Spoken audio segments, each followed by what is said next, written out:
question of the day. Did CBC get trolled by Antifa, or are they dead serious about a meme being evidence of white supremacy? If you answered probably both, then congratulations, you're literally more qualified to be a journalist than a CBC employee who takes your tax dollars. Now imagine a world without the CBC. It's much like a Hobbit's Shire, grassy, spacious. A few wizards are asking you to go on life-threatening journeys, but that's fine. Instead, we have CBC in reality, their headquarters, aka Mordor, governed by orcs and the Goblin King, who looks a lot like Doug Ford. Yes, he does, it's true. Okay, we all know the CBC exists to perpetuate virtually non-existent social problems so that the government can form committees to then throw money at them and consolidate their power. But the extent that they go to prove this is, at best, bad editing and very low-level oversight, given their billion-plus dollar budget every year.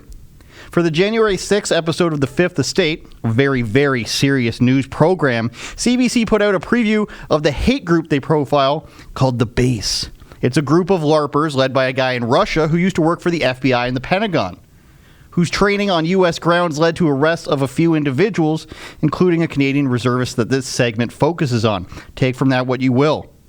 Obviously, the vast majority of people, including myself, don't support any real white supremacist hate groups. But the narrative must live on. It must. Speaking to an anonymous Antifa named Tradian, which is, laugh about that on your own time, they claim they've acquired thousands of screen grabs and audio recordings. Here's the primary example they went with in their preview. He goes by the name Tradian, an anti-fascist activist who for nearly a year and a half infiltrated the base, eventually leaving with thousands of screen grabs, video and audio recordings of more than 100 would-be recruits. What can I say? There's nothing like the rush of hunting people down and killing them. I mean, my heart's beating. Now, internet veterans and memers everywhere have probably heard that clip before. Why, you ask? Because it's actually from a 2006 web series called Pure Ponage about the game Counter-Strike, we're all remembering now. Here's the exact clip they used. You'll notice that the audio in the original version is actually a little cleaner, because whether the CBC or this source that they used did it, they actually made it to sound a lot more like a phone recording. Here, listen to this.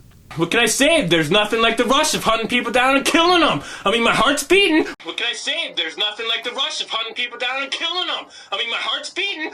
Thankfully, this did not actually make the full version of the show. CBC pulled down this episode of The National from YouTube, but what did air was basically a boomer's introduction to the internet. Oh my god. Accelerationism, hate groups, it's all connected to Kyle Rittenhouse and January 6th, you guys. You can't be mistaken on this. I also like how the CBC uses an Antifa member as their source, covers their identity, and changes their voice like they're a secret informant and not like some 18-year-old who's wiry and gets made fun of online.